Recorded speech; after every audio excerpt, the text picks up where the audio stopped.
Dr. Gillian Richards-Greaves Yes. has an exclusive interview with the First Lady of the Guyana Institute of Historical Research, Dr. Patricia Cambridge. Without further ado, Yes. I have great pleasure in inviting Dr. Gillian Richards-Greaves and Dr. Patricia Cambridge to the platform. Thank you very much. Good afternoon, everyone. I'm Dr. Gillian Richards-Greaves, Associate Professor of Anthropology at Coastal Carolina University. I will share my screen and I'll begin today with a piece of music. And this piece of music is by Dr. Patricia Cambridge. So let's listen and then we'll continue.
Thank you. Step into Hojo. I think you've all you all recognize that piece. It's "Oh Beautiful Guyana," and as I said before, it was played by Dr. Patricia Cambridge, whom I'll be interviewing today. So, just a brief introduction before Dr. Cambridge comes on and gives us a more elaborate introduction of herself. Dr. Patricia Cambridge, Nee Smith, is an emerita faculty member of the Ohio University's E.W. Scripps School of Journalism. She's a graduate of the Boston Conservatory, and she's one of Guyana's outstanding pianists. She began playing piano at the age of 5, and her grandfather, Richard Valtz, started when her grandfather, Richard Valtz, started to teach her formally, well, later on. When her mother, Overall Smith, noticed that she was a quick study, she sent her to Miss Mary A. Simpson, familiarly known as Aunt B, for lessons. Dr. Cambridge soon caught up to the older students and became very advanced. She was successful at the Associated Board of the Royal Schools of Music examinations. She also gained recognition at the biennial Guyana Music Festivals. When she reached the point where it was time to sit advanced levels for the Associate Board examinations, Aunt B sent Dr. Cambridge to study with Mrs. Edna E. Jordan. She continued studying music and advancing, but she was not content with playing just the piano. While attending Bishop's High School, she also played violin, double bass, guitar, and steel pan. She also arranged music for steel band. She also took up the organ and would sometimes play during services at St. Stephen's Presbyterian Church, where Miss Bernie Helliger was the organist. And I'll stop there. At this point in time, I'd like to introduce you to Dr. Patricia Cambridge. Dr. Cambridge, would you kindly introduce yourself and give us a little bit more about, tell us a little bit more about yourself. And I'm hoping that through this interview, we will gain some insight into the Guyana music scene of the past, the present, and also I hope that she would give us some insight into what can be done for the future of music in Guyana.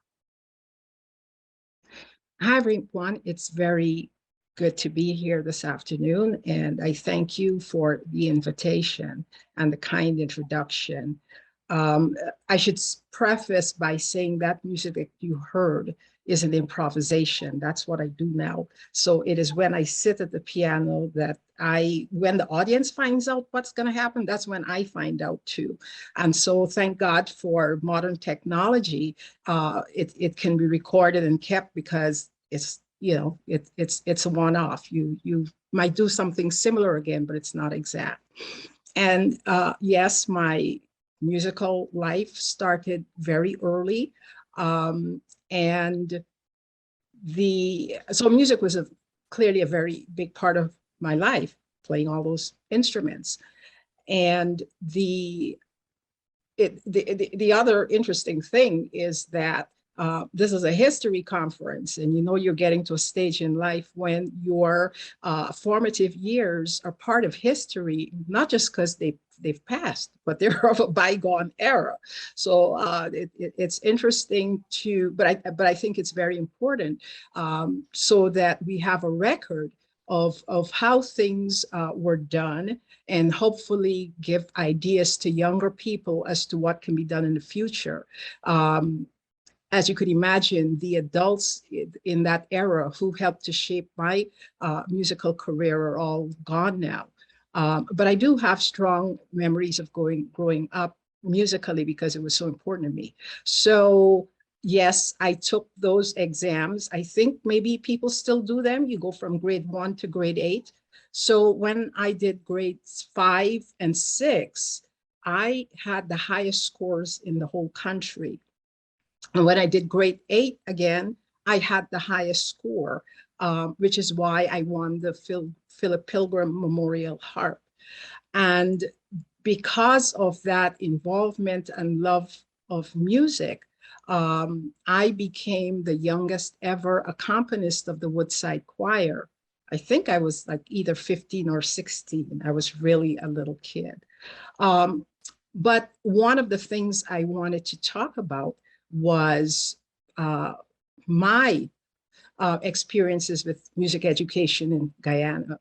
And so I can't give you a formal research-based account, but I can give you my personal account of what I saw.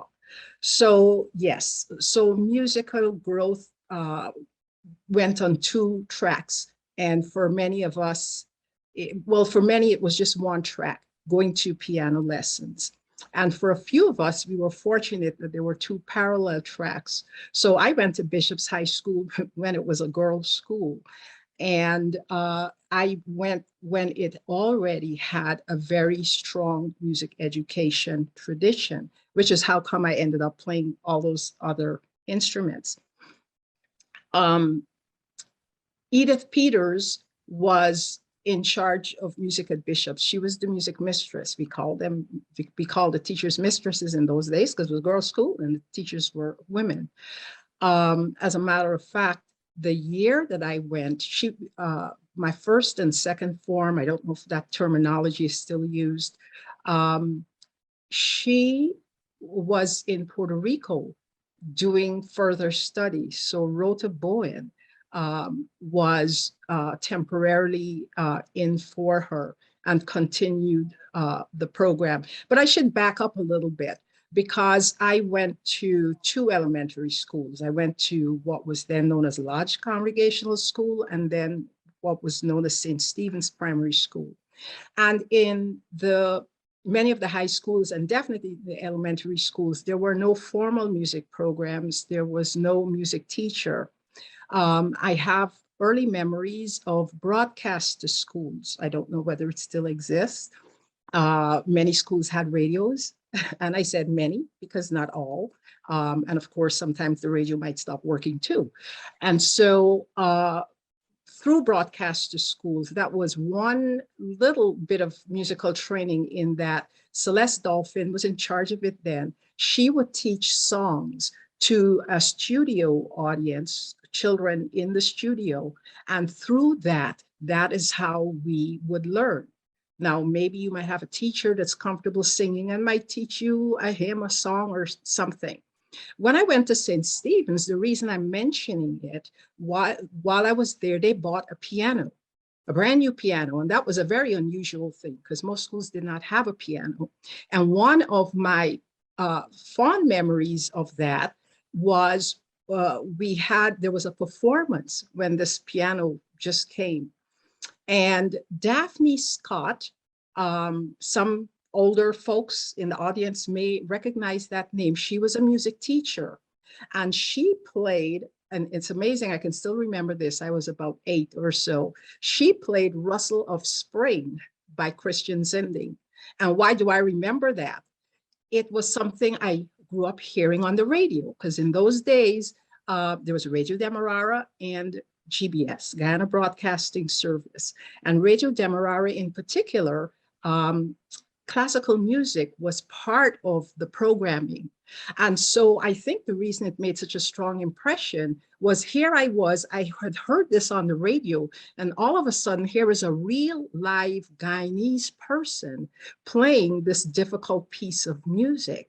And I mentioned that to say that we cannot underestimate the importance of children growing up, seeing role models, seeing models of excellence, because all these years later, I still have a strong impression of that. And it gave me something to aspire to. And so I go on to Bishop's, and I can tell you a little bit about the music program there because it was formal. So first to third forms, music was one of the courses you took. It wasn't an option. So you had to do English, French, and Latin when I started. That tells you, yeah, I'm a little older. But music was one of the things. You had 2 periods of music. One was for theory and music appreciation. So everybody had to learn to read notes and write notes. That was just, and you got a grade that factored into your term grade. And one period was singing. However, the other exciting thing in those days at Bishop's, there was a club for everything that you were interested in, debating, geography, whatever it was, and music was no exception. So we had a music club, which was for choral singing. There was the junior and the senior, and we had the orchestra, the junior and the senior. And I should say that these were optional after school programs. You didn't have to do it. Nobody forced you, but the rehearsals were twice a week And there was a critical mass of students who were excited enough to participate in these ensembles. And we did a major production every Christmas. There was a Christmas concert and it was held at QC, in the QC auditorium. Now, for some of you might be thinking it's a bishop's concert. Why is it a QC? Well, when I was born, there was no such thing as the National Cultural Center, right? That was built originally for Carafesta. And before the National Cultural Center existed, the QC auditorium was the national auditorium. Every major performance, particularly classical music and all of these things, were held at QC. And so we did the performance there. Something else that was important was every year there was something called a commemoration service, which was essentially an anniversary service of the school that was held at St. George's Cathedral.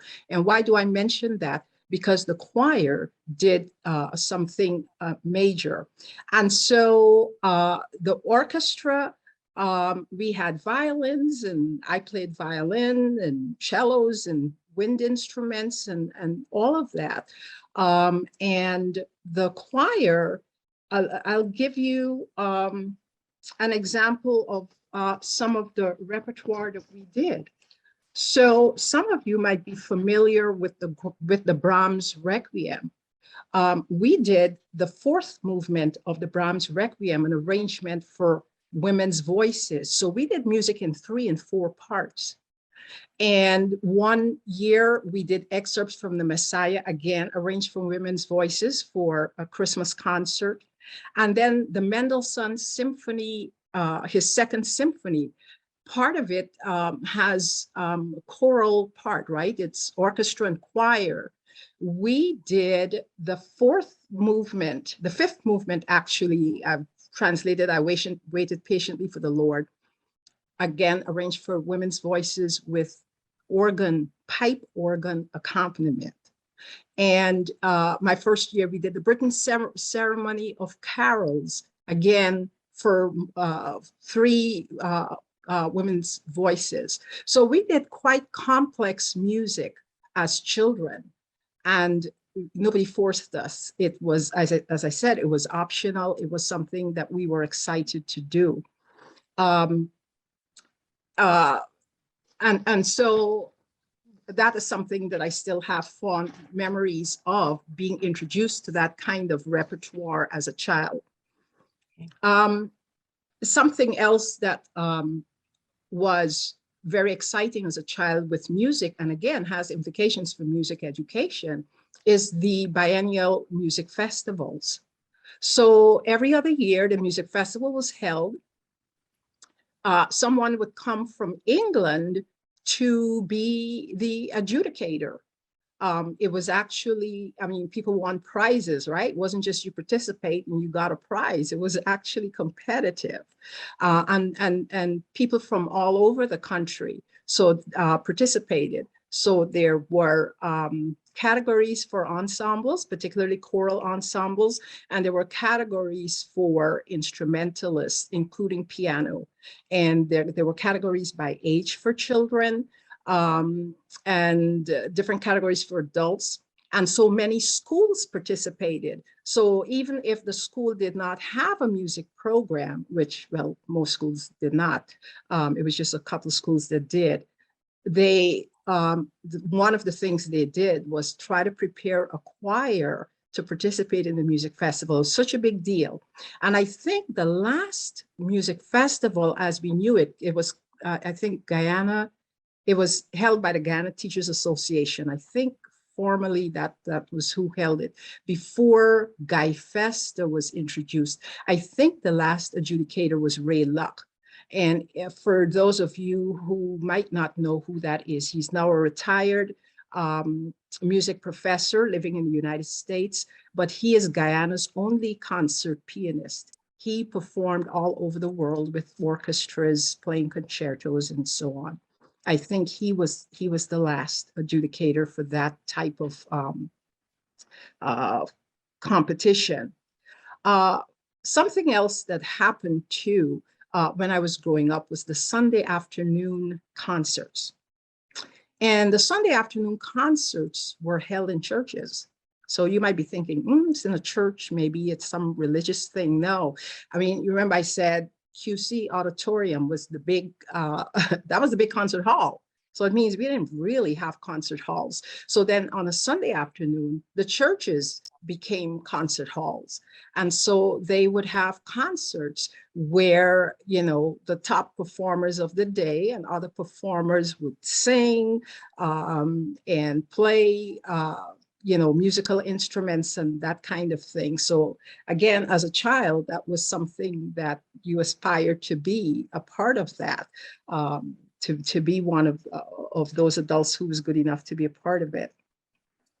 So I mentioned the Woodside Choir, and yes, it was a choir for adults, but I was a child when I became associated with them. And that was a wonderful experience because they sang generally in 4 parts those days and more depending. And two particular pieces of music that still stand out for me today. And you know, I feel so much pride when I see them performed. One of the things we did was the Brahms Liebeslieder waltzes, which it's for 4 parts, of course, 4-part chorus and 2 piano, 2 pianists accompanying. And then another one that maybe you can think of it as even more complex that we did was the Gloria by Poulenc, the Poulenc Gloria. The piano reduction score was difficult, but I played it. And we also did the Mozart Requiem. Again, all 4 parts with accompaniment.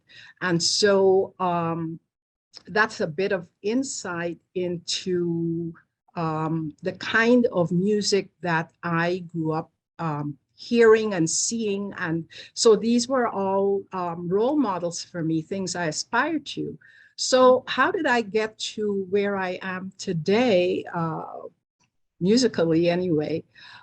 So, you know, I said I was an outstanding student when I was growing up, and I aspired to study music. So of course, you've got to go abroad to do that. I was fortunate because I had excelled that I earned a Government of Guyana scholarship. However, you can get a scholarship if you have to go to a school, right? How do you get to a school? Well, if you want to go to a good music school, some of you might know this. Yes, your academics are important, but even equally important or more important is your level of performance. You actually have to audition. And you have to audition successfully and to be accepted. And so, of course, I'm sitting in Guyana. I can't come here to audition. And so I still remember it very clearly. My mother took me to Radio Demerara and to the studio, and they recorded me playing. I know one of the things I played was the Mendelssohn Rondo Capriccioso. Reel-to-reel tapes that we shipped off to the United States to different schools. And that's how I got accepted. So I still feel very proud of the fact that I grew up in Guyana and the teachers were good enough to get me to a level of performance that I could be accepted into the Boston Conservatory. And so that was a wonderful experience. When I came back home, one of my main job was the director of music in the Mass Games Secretariat, which meant I actually wrote the music for the Mass Games. And I went back to the Woodside Choir as soon as I got back. They wanted me back. And also I was the organist and choir director at Trinity Methodist Church. So again, my life was music, music, music. And so yes, I came up here and made a little detour.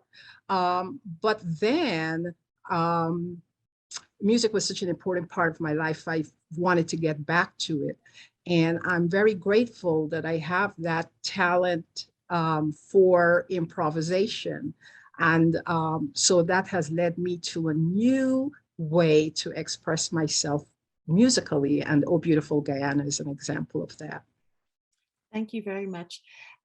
You've answered most of the questions that I had written down, because I wanted you, for example, to talk about being a Guyana scholar. You mentioned that. You also talked about mass games. Some of us had the privilege of participating in mass games.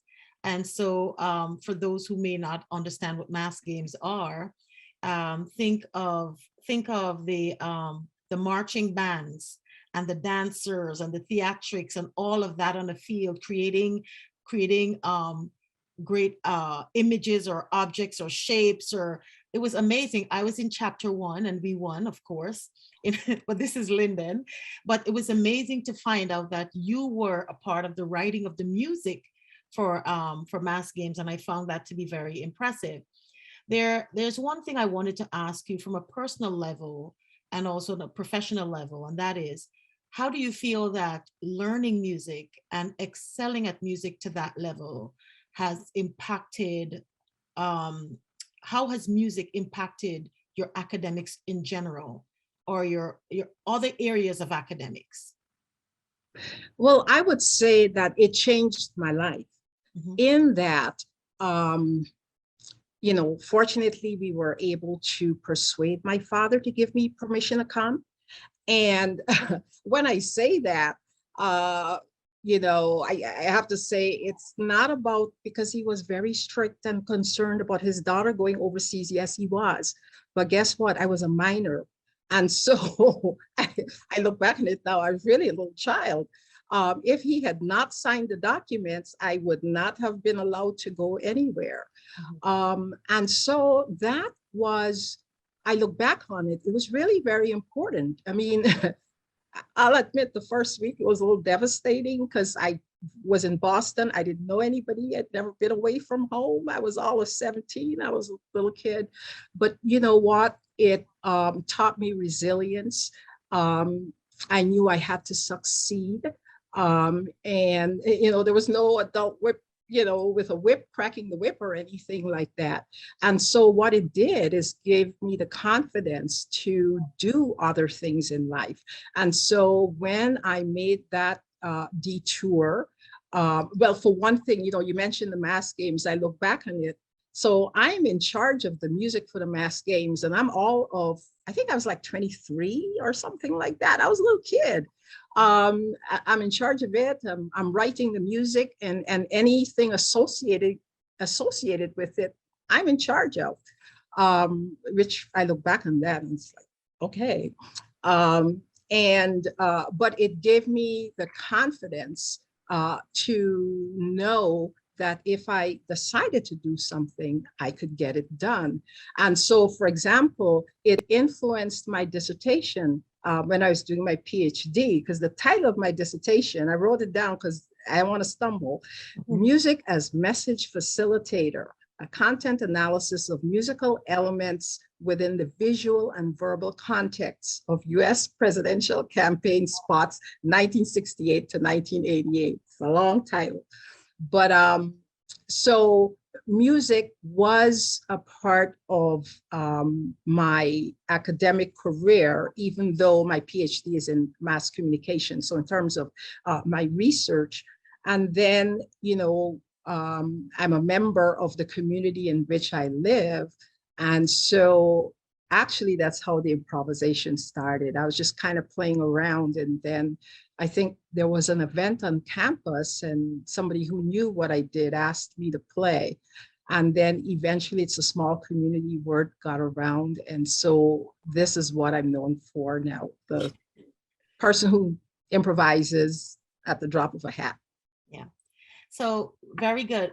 So for those who are listening and you may or you may not know what Dr. Cambridge is talking about, basically she takes the piece of music and she changes it on the spot, right? She adds, she creates detours and bends and curves where there weren't before. And so that's important, because when I played the first piece, Oh Beautiful Guyana, you would have, those of you who knew this song or who know the song would have heard that, I can hear the song somewhere in there, you know, around all of the bends and the ellipses ellipses and things like that. So we appreciate that. So I want to talk specifically about music education in Guyana, right? At this point in time, we have, our musical scene has deteriorated to the point where we don't have the privileges that you grew up with, or even I grew up with, because I had to do music. Music was a requirement for me, but at that time, by that time it was already waning.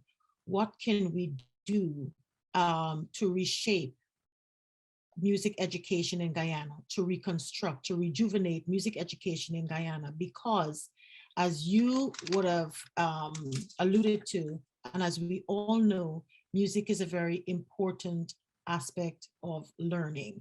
It impacts learning of mathematics and science and other kinds of and other academic subjects. What can we do to rejuvenate music education in Guyana? Some suggestions. I think it's okay, the children might have an interest, but I think the adults are very important. And why am I saying that? We have to have a mindset where there's a desire for excellence. And so I was able to audition successfully because it wasn't just good enough to play. And I'll give you a little anecdote. So my piano teacher was Edna Jordan when I took grade 5.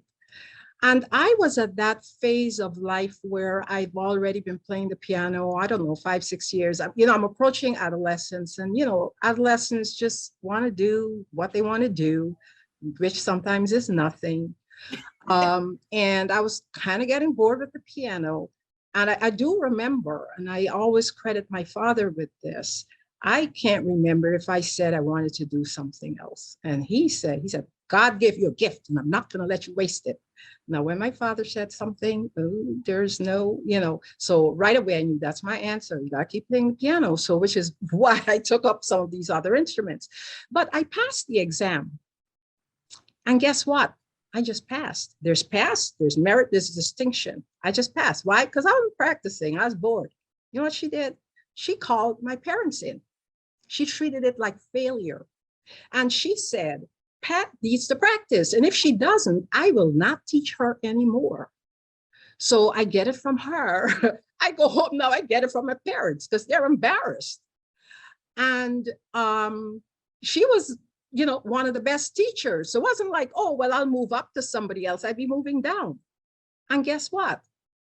She made me redo the exam because she was so upset with my, and then when I redid it, I got the highest score in the country.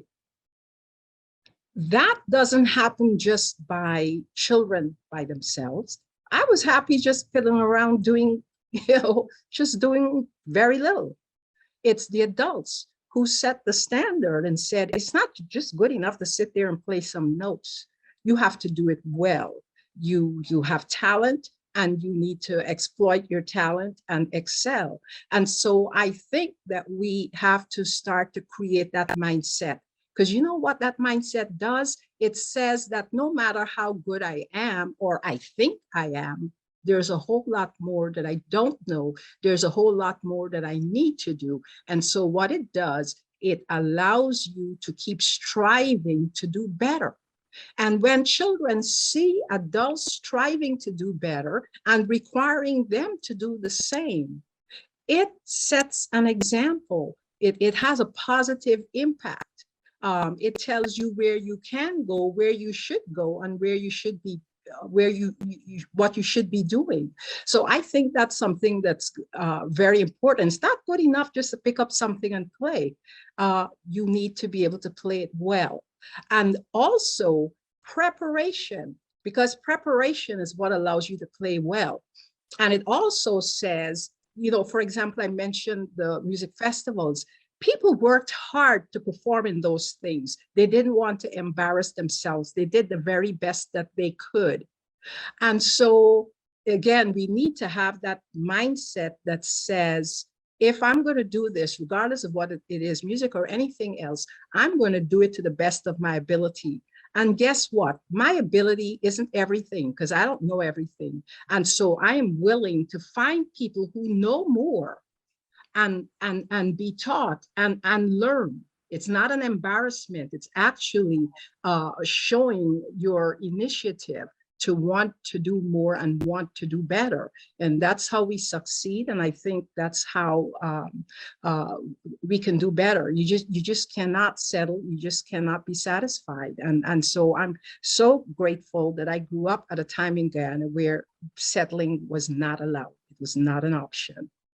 I think that's very, very important because as I think about your response, I would also like to add um, the fact that too often as adults, and particularly in our education system, we tend to think of music as an addition, as an extra, right? But if we see music as impactful, as integral to learning, the discipline that we learn, that we gain from being able to sit or having to sit and to practice a piece over and over again, learning to read notes, learning scales, you know, my, while I was focusing on mathematics as a major, I also was focusing on another major because I did my BA MA in music education and I have a PhD, second PhD in ethnomusicology. So both in ethnomusicology and anthropology.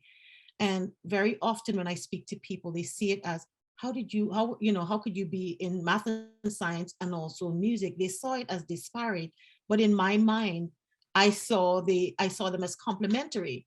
And I think that as we move forward as a country, that we have to see music not as an appendage, but as an important, crucial aspect of education. And I think that will shape how we construct our curriculum, how we, shape our curriculum, how we move forward with academics, seeing music as a part of the whole. And I think that's very important. And you mentioned an important word, practice. So you remember I said that we had the music club and all of that at Bishop's. Those were optional things. And so the students, it's just a couple of us that were doing music very seriously at a high level in that sense. But guess what? You wouldn't just show up like this week and maybe next week. Same thing with the Woodside Choir. Because how do you do well at anything? You work at it. And music, practice, practice, practice. And so that's a discipline that you carry over into other areas of your life. And so, for example, even though I was a music education major at Boston Conservatory, I used to do about 4 hours a day. Now, I had friends who were doing 5, 6, and 7, but I was doing 4 hours a day. And I did have to do a recital. One of the things I played was a Chopin ballad. How do you get there? Practice, practice, practice, practice. And so, yeah, it's complementary in terms of it opens an aspect of your life. The cultural aspect of life is very important, but the discipline that goes with doing it well carries over into everything else you do. And the last thing I'm going to say before we transition over towards the end of this interview, I I was thinking about what I was thinking about when you mentioned that you said children or young people, sometimes they don't want to do anything. And we met in our previous discussion, I talked about my 2 sons. I gave both of them piano lessons from the time they were young. They were required to play piano. And I say required because I said, I'm paying for this thing. You were doing this thing, but I also knew the benefits. And sometimes they would get to the place where they're like, I don't want to do this. And as I also told you, I'm like, you're doing this because one day Guyana will need you to, this is my investment, so you can invest back in my country. But again, this idea of discipline, I can see how it impacted their lives because sometimes they just don't want to. Right. So, but if we just let children do what they feel like doing, this life, it wouldn't be a very pleasant experience. But I thank you very much for your time. And I would like to know, is there anything, any last suggestions, any last words that you would like to share with the Guyanese community before we wrap up and towards the end or at the end of this of this interview, I will play another improvisatory piece, Song of Guyana's Children, and that's how we'll close out. But is there anything you would like to share with us before we switch over to that piece? I guess it's just to reiterate, strive for excellence and do not be embarrassed to learn new things. I know sometimes people maybe feel a little embarrassed. Somebody is showing me something, but I already know to do it a different way. No, I mean, that's how we learn and grow. That's how we improve. And, you know, I said I do improvisation, right? I just sit at the piano and I don't know what's going to happen. But guess what? I'm at the piano every day. I play every day so that my fingers, my mind, everything is ready. So at that moment, yes, I don't know what's going to happen, but I am prepared. If I didn't play every day, what happens in that moment, nobody might want to hear it, including me. So preparation, and striving for excellence. And I think that is something that's important in every aspect of life. Agree. Thank you very much, ladies and gentlemen. Help me thank Dr. Patricia Cambridge, and I will leave you with another piece, Song of Guyana's Children, and this is also an improvised piece by Dr. Cambridge. Before I do that, though, I wanted to share just the cover of the cover of a book, Musical Life in Guyana, and it's by another Dr. Cambridge, her husband. And why this is important is because as I was talking to Dr. Cambridge, can you guys see this?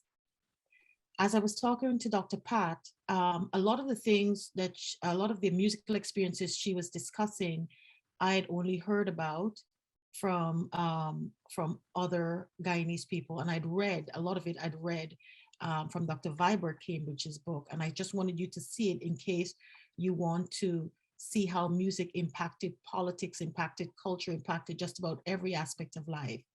And so now I will move to the piece that I said I will play, and we will wrap up.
Thank you, thank you, thank you.